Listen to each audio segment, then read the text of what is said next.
Hey y'all, this is Sarah from The Sarah Carter Show. Thanks for listening to 3 Martini Lunch. What happens when we die? From Angel Studios, the force behind Sound of Freedom and The Chosen, comes an unprecedented deep dive into the phenomena of near-death experiences in the new movie, After Death. After Death makes a courageous venture into a hotly debated, mysterious subject by comparing near-death experience with cutting-edge scientific knowledge. Hear from experts in the fields of science, philosophy, and medicine, as well as firsthand experiences of people who have lived through death as they paint a fascinating picture of life in the next realm. This groundbreaking project responds to the soul's innate desire to find meaning in life and solace in the future. Come see it for yourself or pay it forward by providing a free ticket for others to see the film. Leave your preconceptions at the door and prepare for a never-before-seen glimpse into what the next life could entail in After Death, opening October 27th. Get your tickets today or pay it forward at angel.com/3martini lunch. That's angel.com/3 martini lunch. After Death, the end is only the beginning. Rated PG-13.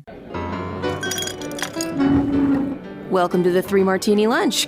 Grab a stool next to Greg Columbus of Radio America and Jim Garrity of National Review. 3 Martinis coming up.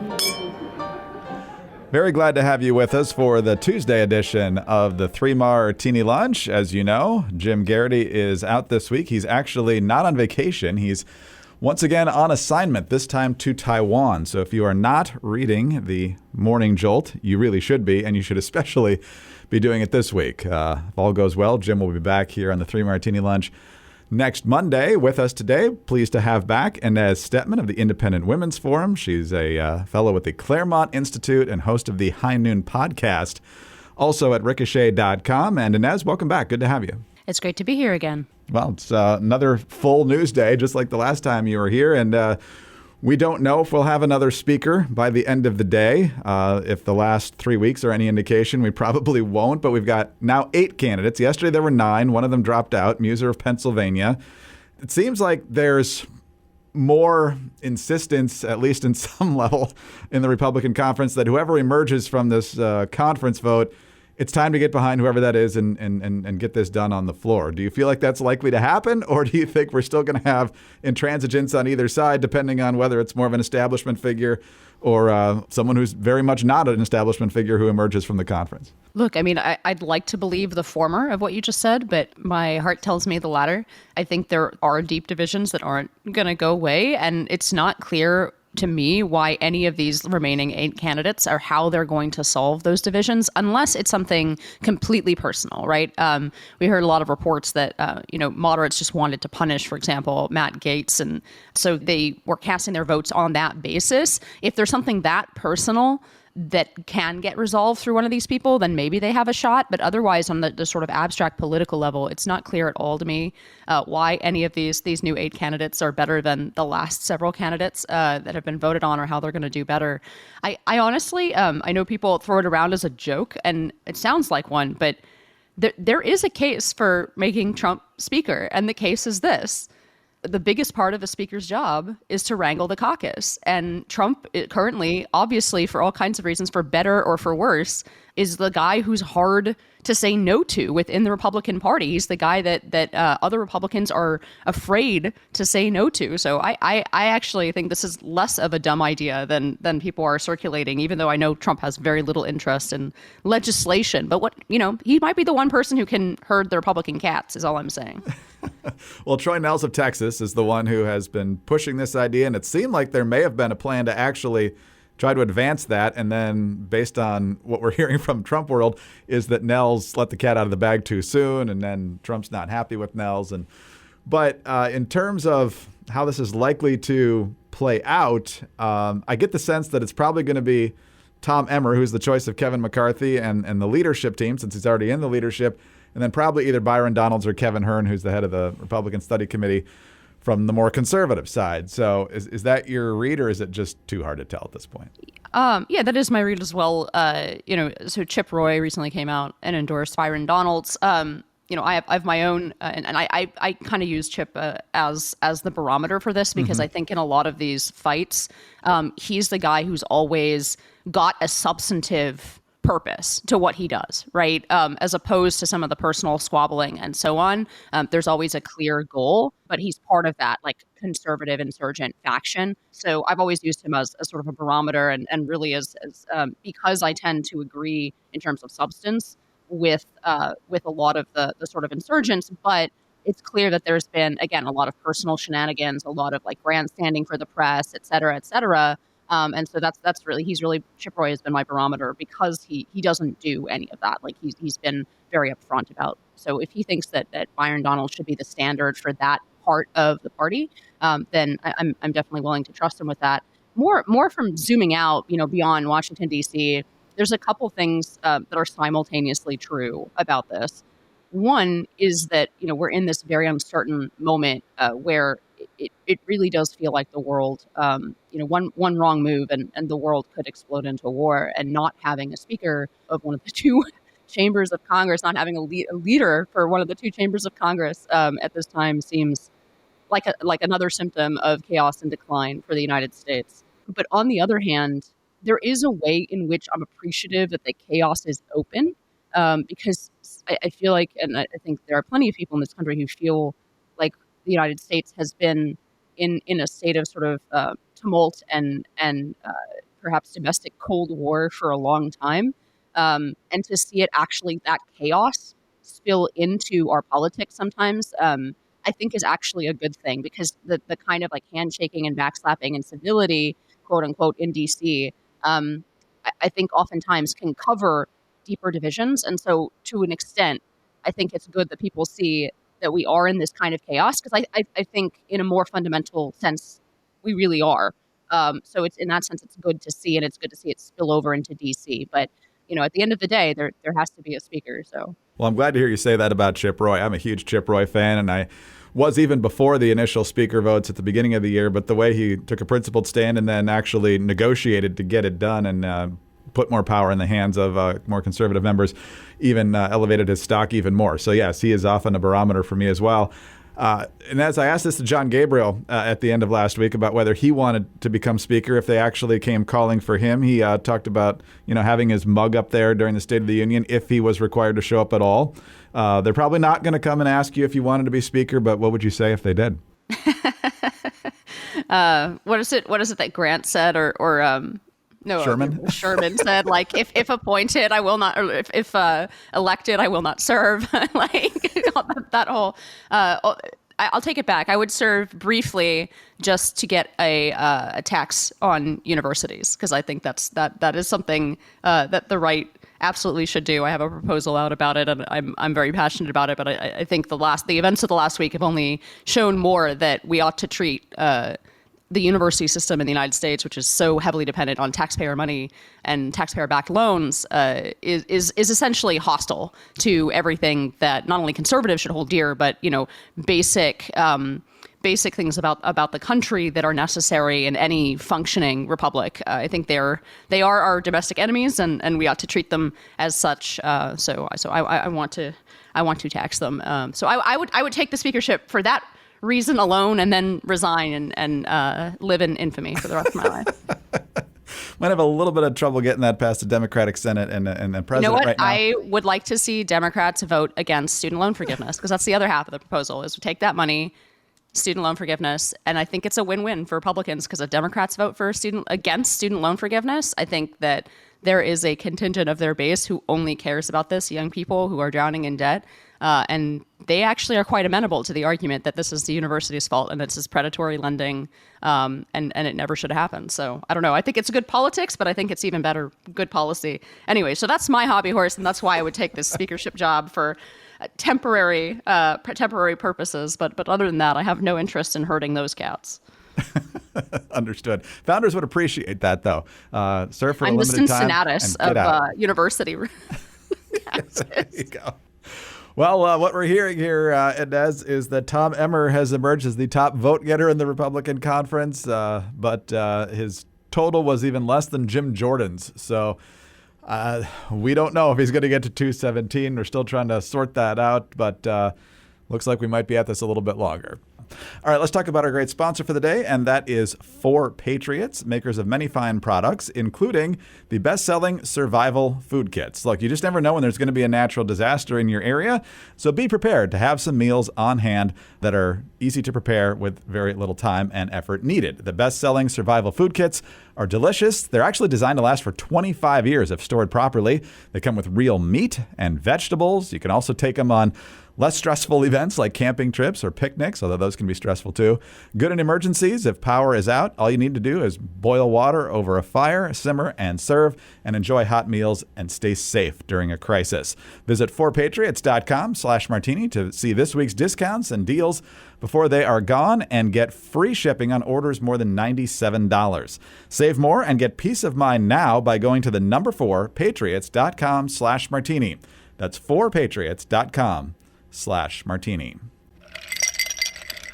All right, and as onto a bad martini now, and this is going to be in a way similar to our crazy martini when we'll talk about Karine Jean-Pierre and her crazy response yesterday to a question about anti-Semitism.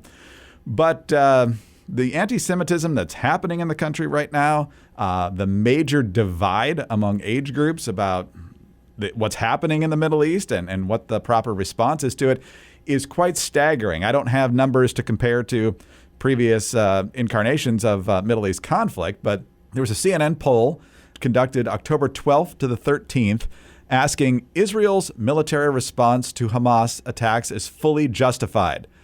If you're 65 and older, 81% say yes, Israel's response is fully justified. 50 to 64, 56%. 35 to 49, 44%.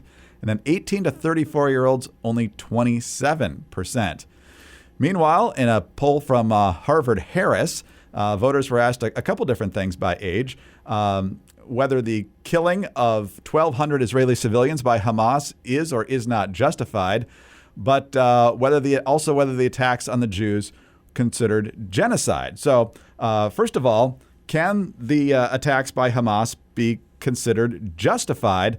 And if, again, you go to 65 plus, it's 91 to 9, not justified. 89% for 55 to 64. Still high majorities all the way to 35 to 44 at 61%. But then 25 to 34-year-olds, only 52 to 48 say it's not justified. And 18 to 24 says it can be justified by a slim 51 to 49 margin. So there's clearly a divide there. Yet the same people that say it's justified also consider it genocide. 18 to 24-year-olds say 62% say it's genocidal, 38% say not genocidal, and the numbers get more genocidal as the people get older. So, Inez, what are we seeing here? First, I think what I would say is if this shocks you, you need to adjust something very substantial about your worldview. This is entirely predictable, in my view, and it runs parallel to a lot of other issues, right? So it's not surprising that we would see these numbers because the way that the Israeli-Palestinian conflict has been framed has been in this sort of woke oppression, oppressed, decolonializer narrative. Make no mistake, America is evil in that pyramid as well, right? White men are evil in that pyramid as well. These are polls that reflect a 30-plus years of a education system in the United States captured by the hard left. So again, I mean, as horrible as it is to look at these polls and realize that they're going to cause enormous problems for the American-Israeli alliance in the coming decades, these numbers will be duplicated on a whole bunch of domestic issues, and they will. These same numbers will cause enormous problems for everything that Americans, and especially the right in America, because unfortunately, certain things that used to be sort of standard across, didn't matter if you're Republican, Democrat, liberal, conservative, right? Basic propositions like America is good. Like Western civilization is superior to other civilizations. These kinds of propositions are now concentrated. Support for them is concentrated on the right, and as we see in this poll on Israel and Hamas, right, we see that they are concentrated among those who are older, because somewhere around the break between Gen X and millennials is where the K-12 system really became. The university system was lost. William F. Buckley, man at Yale, got a man at Yale 70 years ago. But about 30 years ago is when the tipping point happened in K-12. It's not a recent thing from 2020. It's not the things that people were shocked to hear when their kids were at home and learning virtually. This is a longer term problem, and we see it reflected in every poll, not just about this conflict, not just about Hamas and about justification of slaughtering Jews in Israel, for which there's absolutely no excuse. This is not, quote unquote, a pro-Palestine position to excuse this kind of slaughter. One can easily imagine someone condemning the slaughter. But my whole point here is that these things are connected. And if you don't see them as connected, if you see the superficial tensions like Queers for Palestine, right, as more important than that underlying fact that they see themselves as having the same enemies, right? America, the West, Israel, Christianity, Judaism, for them, all of those things slot into that same oppressor, colonialist role. And so they're coming for you too, is all I'm saying. And if you think Inez is exaggerating here, all you have to do is see what the administrators did in response to these protests on campus. You see administrators buckling to the left all the time. So when the left is upset about,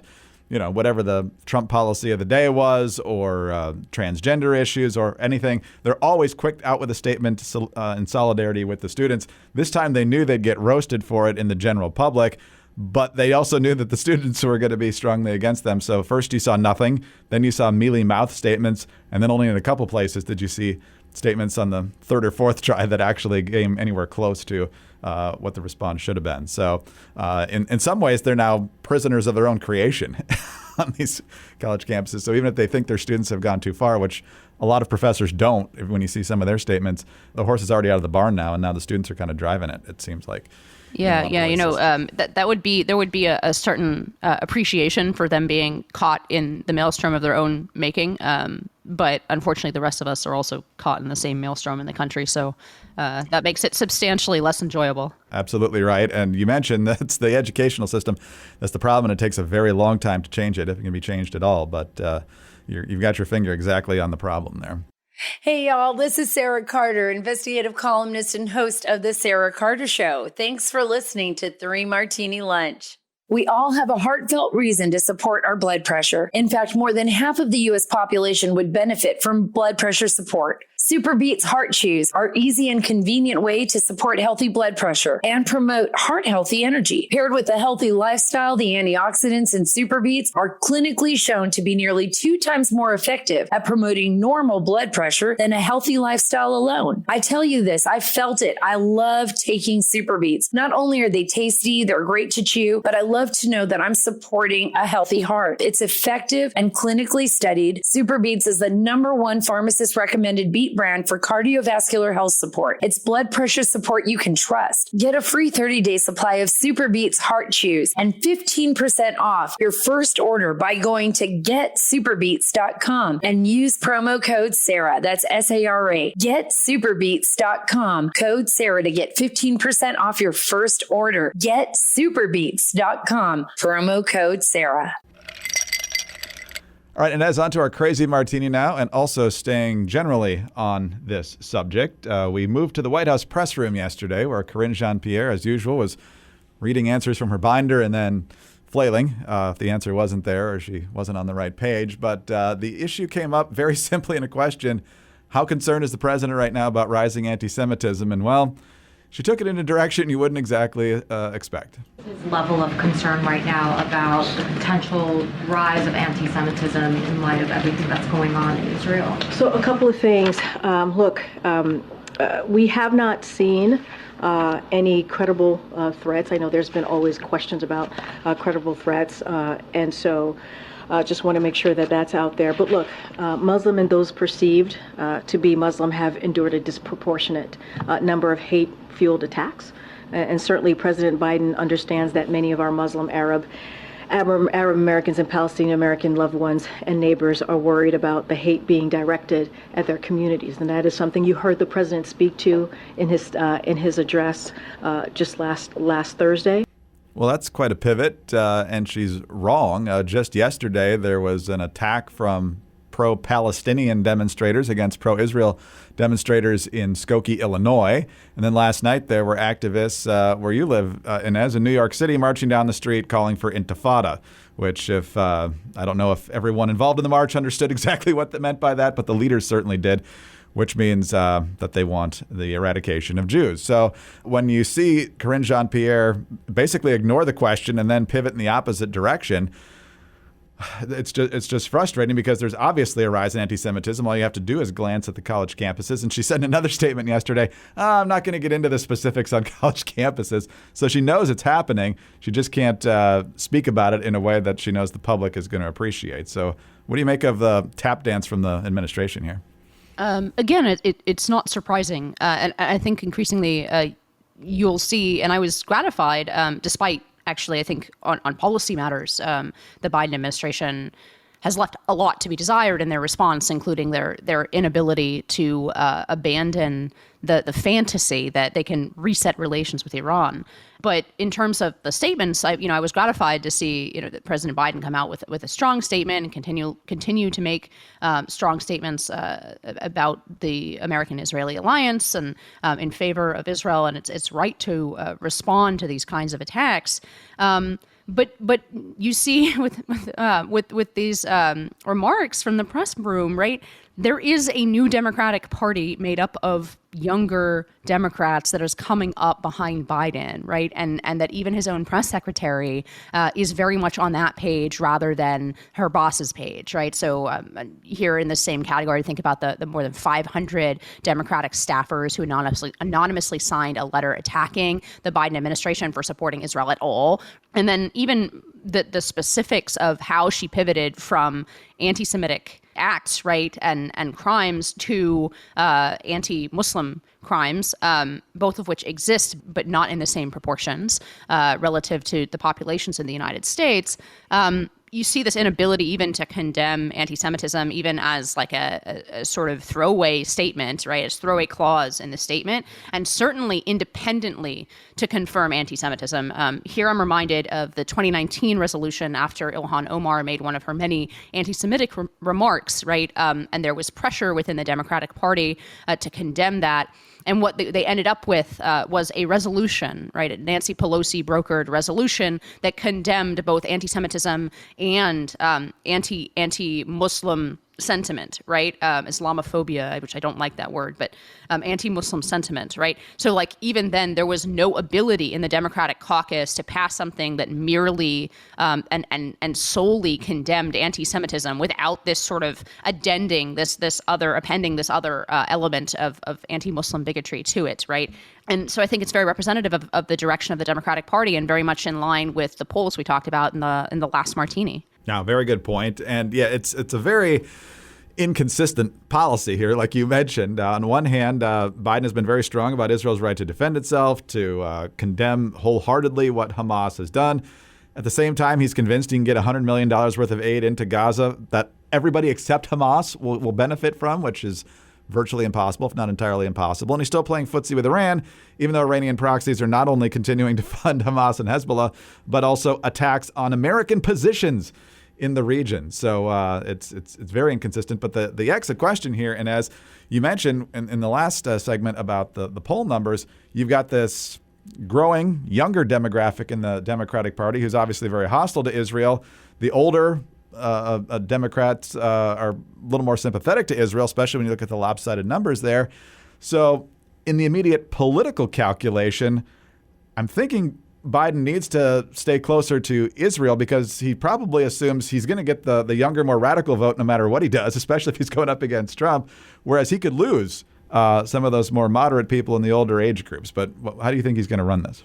Look, I mean, I don't know which way he's going to go, but the secret sauce of the Biden presidency, I think, in many ways, and his runs as well before that, has been his ability to always project a veneer of moderation while in the substance caving to the hardest left elements of the party. And domestically, this has been true, right? Where you see Biden go out and sound like an old labor Democrat, like in several of his states of the union, right? He sounds like an old labor Democrat. He sounds like, somebody who is really one of the last people in the Democratic Party, for example, to appeal to culturally, let's say, moderate or conservative, but economically liberal or leftist voters.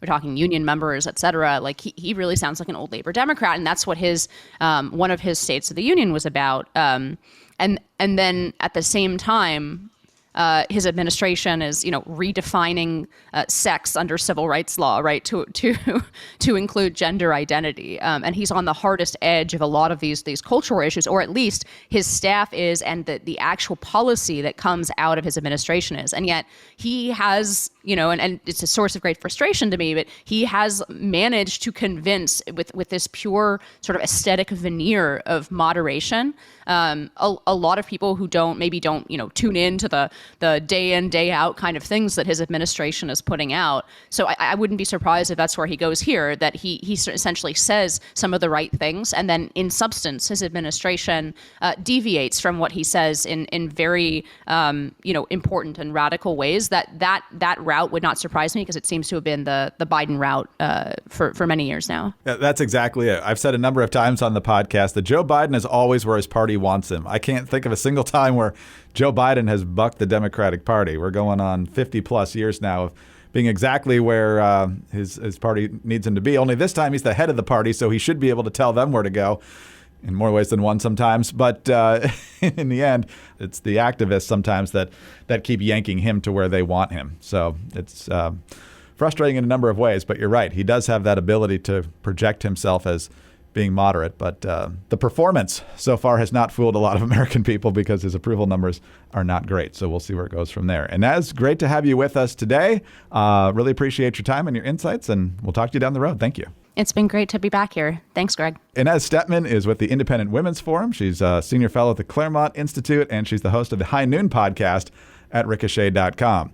I'm Greg Corombos of Radio America. As you know, Jim Garrity off for the rest of the week. Thank you for being with us. Subscribe to the podcast if you don't already. Tell some friends about us as well.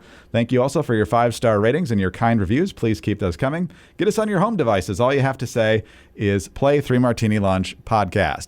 And find us all on Twitter. Inez is at Inez Felcher. Jim is at Jim Garrity. And I'm at Dateline_DC. Have a great Tuesday. Join us again on Wednesday for the next 3 Martini Lunch.